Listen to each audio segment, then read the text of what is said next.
My Lord and my God, I firmly believe that you are here, that you see me, that you hear me. I adore you with profound reverence. I ask you for pardon of my sins and the grace to make this time of prayer fruitful. My Mother Immaculate, Saint Joseph, my Father and Lord, my guardian angel, intercede for me.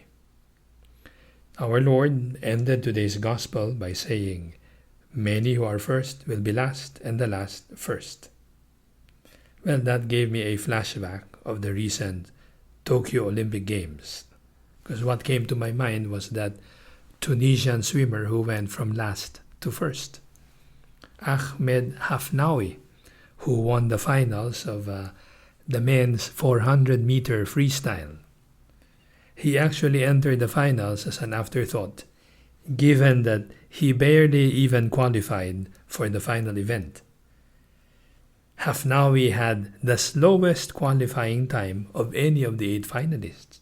So not much was expected of him as he entered the pool in what's normally the obscure lane 8. But minutes later, Hafnaoui made sure the world's eyes were entirely on lane 8 after he stunningly outtouched every other swimmer, winning the gold medal. I thought that was a good example of going from last to first. But of course, Lord, when you say many who are first will be last and the last first, you are referring to a new race in which the first is the one who makes himself last of all and serves all. It's very different from the way the world regards success, because the world teaches that success is the result of living for me first, of saving myself first, of being on top. But today, Lord, you remind us that living for others, helping out others, and sharing with others is what gives happiness and fulfillment here and in the hereafter. This is also verified again in the displays of kindness and of class in the recent Olympics.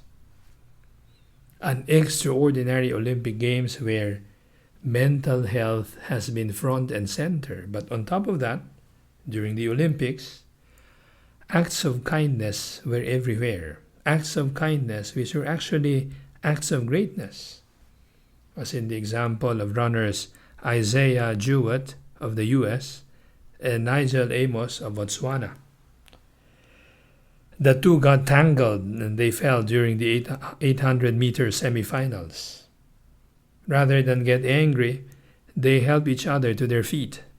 They put their arms around each other and they finished together.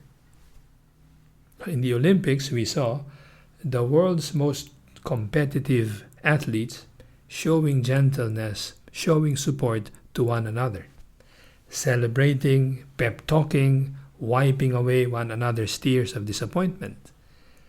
As in the case of Kanoa Igarashi of Japan, who was disappointed when he lost to Brazil's Italo Ferreira in the Olympics' inaugural men's surfing competition.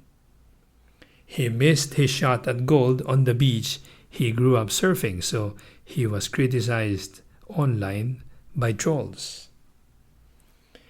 He could have boiled in silence, but he instead made use of his knowledge of Portuguese, helping to translate a press conference question for Ferreira on the world stage. Days later, at the Olympic Stadium, Gianmarco Tamberi of Italy and Mutaz Barshim of Qatar found themselves in a situation they talked about but which they never experienced. They were tied.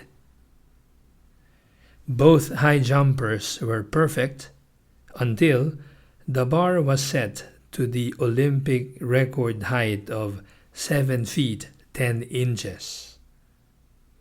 Each missed 3 times. So they could have gone to a jump off, but instead decided to share the gold. Barshim said, I know for a fact that for the performance I did, I deserve that gold. But he did the same thing, so I know he deserved that gold. This is beyond sport, he continued to say.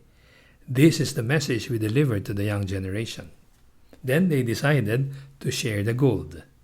And after they decided, Tamberi slapped Barshim's hand and jumped into his arms. He said, sharing with a friend is even more beautiful. It was just magical. And how true that is. Because putting others first is not only good for them, it's also good for us. Of course, it's very easy in life to think of ourselves first. But when we put others first, we do not lose ourselves. On the contrary, in giving of ourselves and seeing the other first, we actually discover that we can be bigger than ourselves. So today, Lord, when you tell us that many who are first will be last and the last first, we are reminded that true greatness is not about titles, it's not about how people call us by our positions. True greatness is about service, it's about being available, being accessible. So my friend, let's ask ourselves today, what service have I done? What service am I doing for God and for others? And let's resolve to put others first. Maybe by listening to what they say, by being attentive to their needs. And hopefully, in doing that, the desire for greatness that is deep within our heart will be fulfilled. Lord, you chose to put all people first. You came into this world not to be served, but to serve, and you gave your life as a ransom for many. In all those years that you spent on earth, Lord, you sought nothing for yourself. In contrast, we do just the opposite at times. Those times when we tend to put our talents at the service of ourselves. And so to change this tendency, we probably have a lot to learn from the example of another Olympic champion, Sydney McLaughlin, who won the Olympic gold in the women's 400-meter hurdles. I remember in a video she posted online earlier this year, she said, "The goal of my life is to glorify God in everything that I do, and to be more like Him every single day when I wake up." This made me think that really the great person doesn't like showing off.